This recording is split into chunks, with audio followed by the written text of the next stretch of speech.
Welcome back our session of SAP for beginners. We are starting chapter 5. So in the earlier sections we discussed about the overview of SAP. We discussed about the relationship of business and SAP. We talked about four important modules of SAP like sales and distribution, material management, production planning, quality management and SAP finance and control.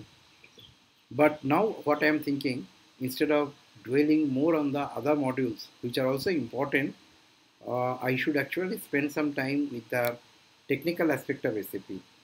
And once we come to the technical aspect, the first thing which comes in my mind is the master data. Master data is actually a very important part of SAP. Master data is created by any organization once in their SAP lifecycle, and once the master data is created, that master data is stored in SAP tables, and they are used by different functional module at different part of time to generate the output.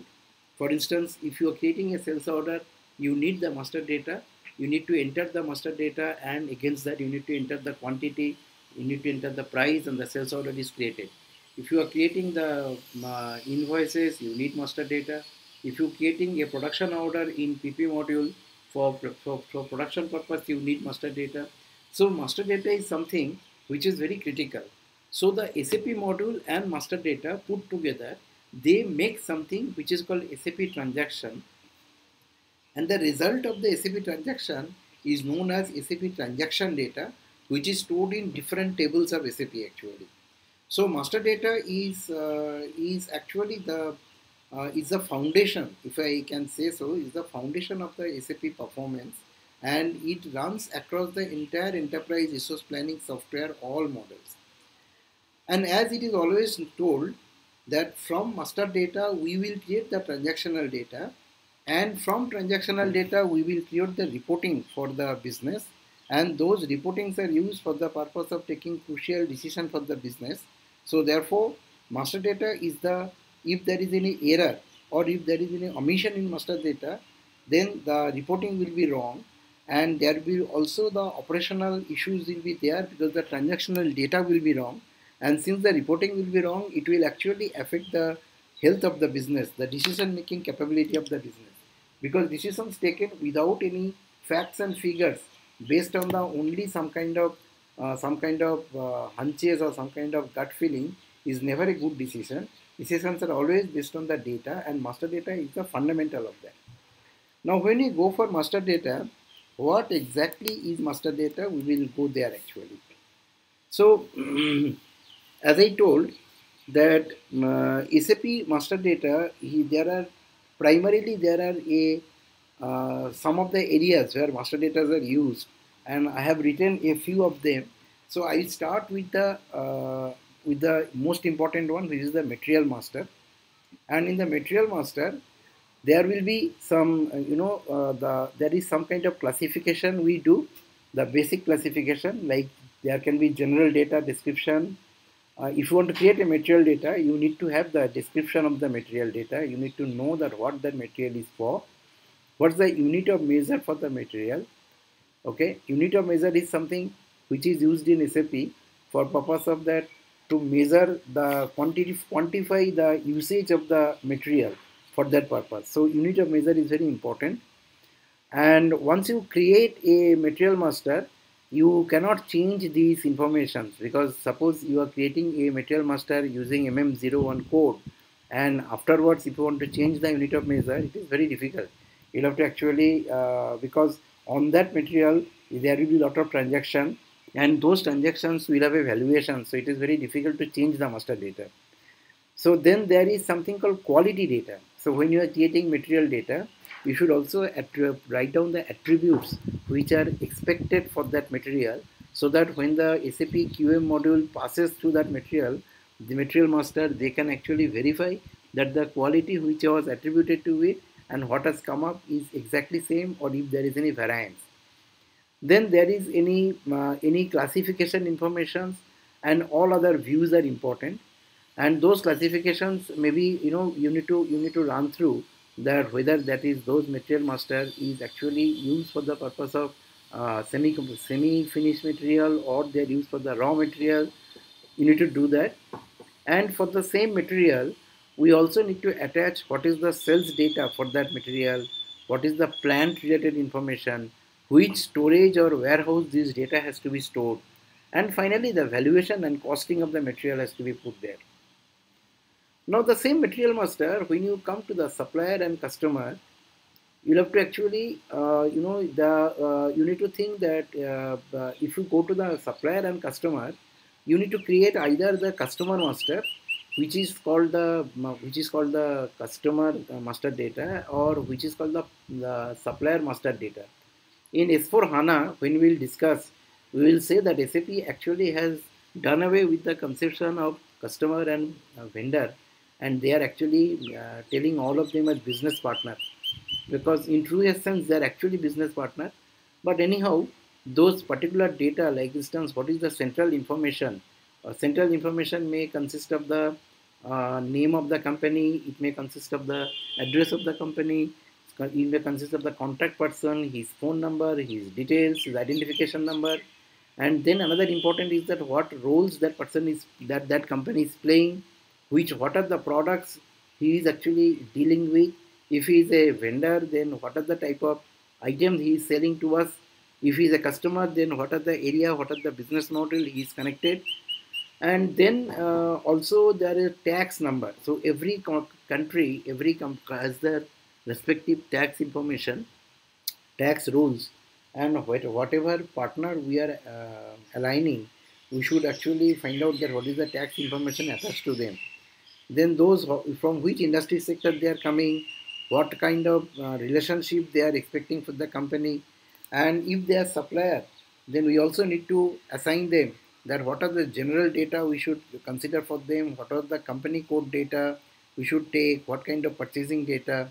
If they are customer, then we should think of the similarly. In addition to that, we should think what is the tax indication, tax indicators, what needs to be attached, what are the sales area we need to attach. We need to think all these things actually.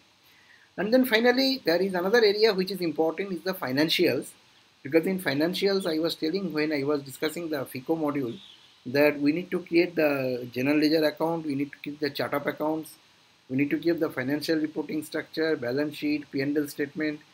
So I somehow feel that this data, what we are saying, that the cost element, cost center, profit center, company, consolidation. So these items, these are the master data which need to be prepared in SAP. There are different verticals, different departments in any organization, and they are responsible for maintaining master. Whereas that the purchase, it's the same material master. The purchase related informations are generally put up by the procurement team.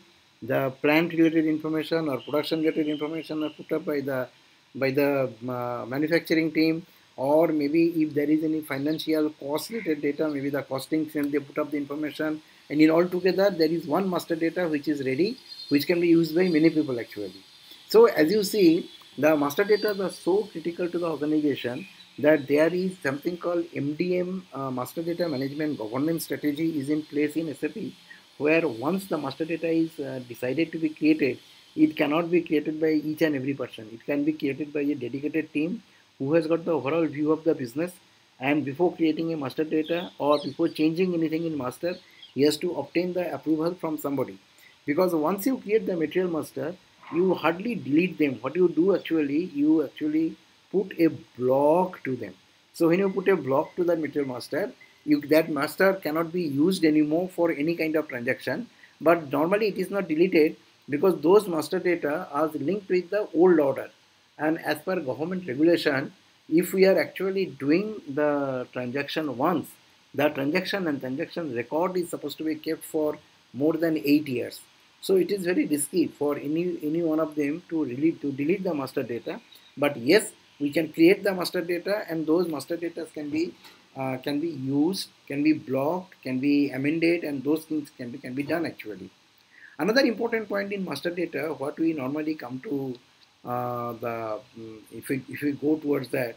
So if we go to the material master, and you have to understand that as explained in the PP module, when in any production system there is something called raw material.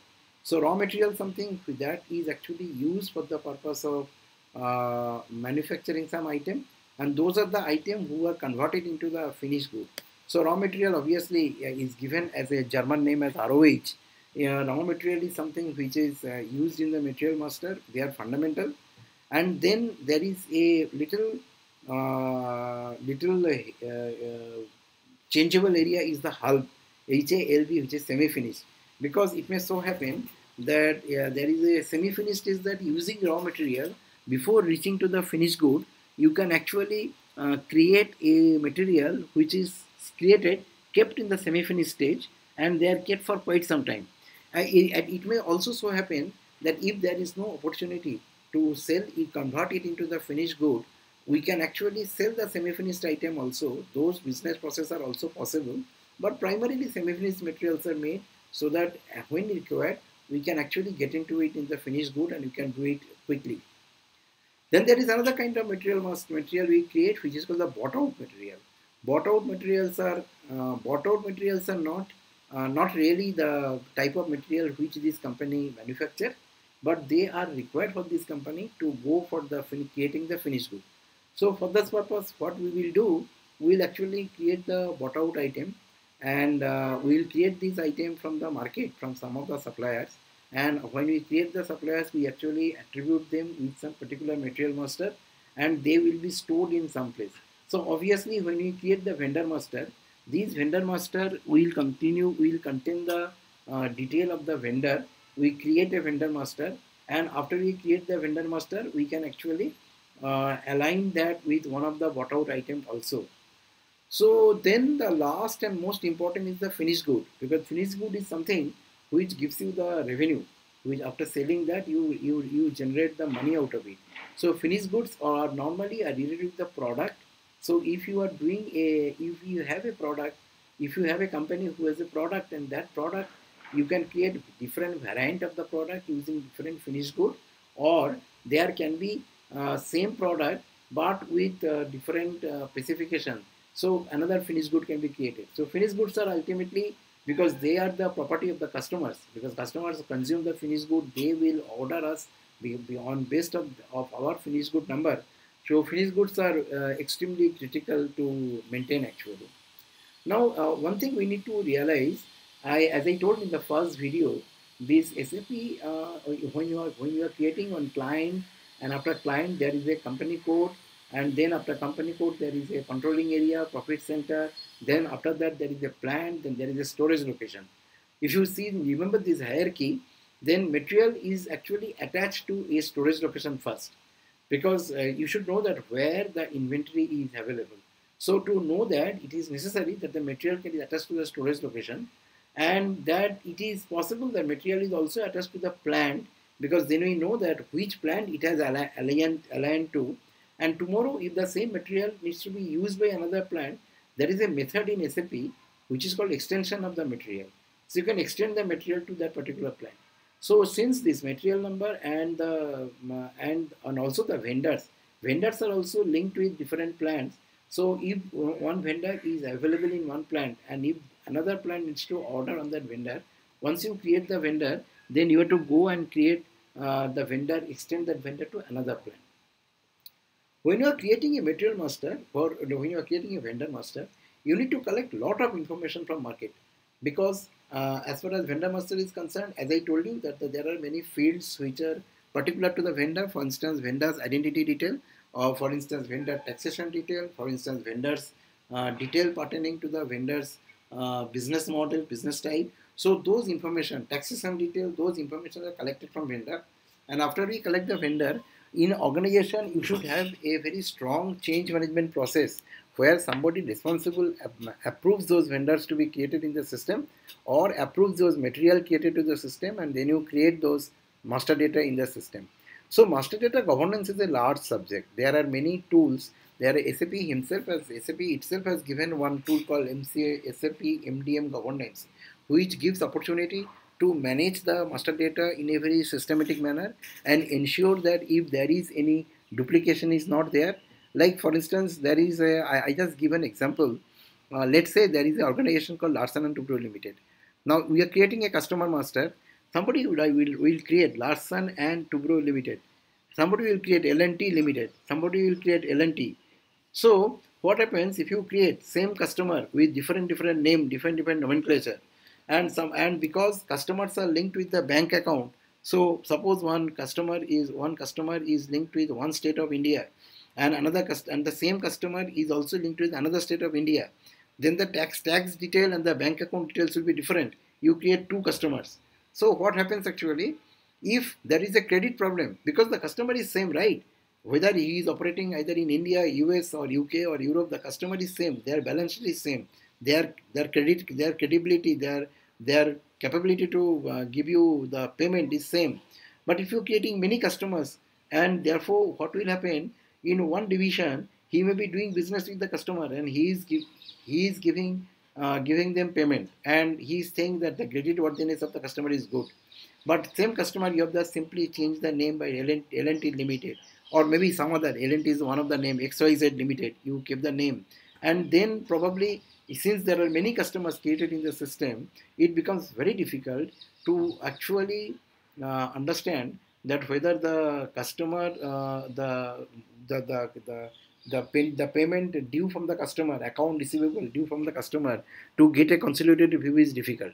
Similarly, if you are creating a partner with different name, so maybe for your one partner the performance is very low, but because you have created many partner and there is no consolidated view, it is difficult to find out that which partner is doing well, and the same partner, there can be a misnomer by creating different name.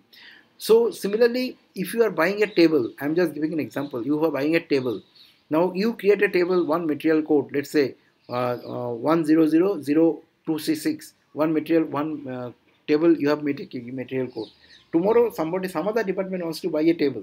Now, instead of just looking into whether already material code is there, if they go and actually create another material code 1000266, tomorrow this table and that table, basically they are tables, but there are two numbers available in system. So when you create an order, the complete chain gets changed. So therefore it is very important, one has to understand the meaning of the creating master data. There are many tools available in system. MDM governance is a good tool. There are many third-party applications are also available in system. But it is important the mindset of the people when they create the master data should be created in such a way that your master data does not create duplicated unnecessarily. Then there is another important part of master data which is called variant configuration. What is variant configuration? Because for instance, I was in my previous example when I was talking into the PP module, you may create a screw of 6 millimeter, another is 6.5 millimeter. But in 6 millimeter screw and 6.5 millimeter screw, in reality, other than that length of 0.5, there is no other change. If you create two material master for that, you'll have to maintain in the PP module BOM for them.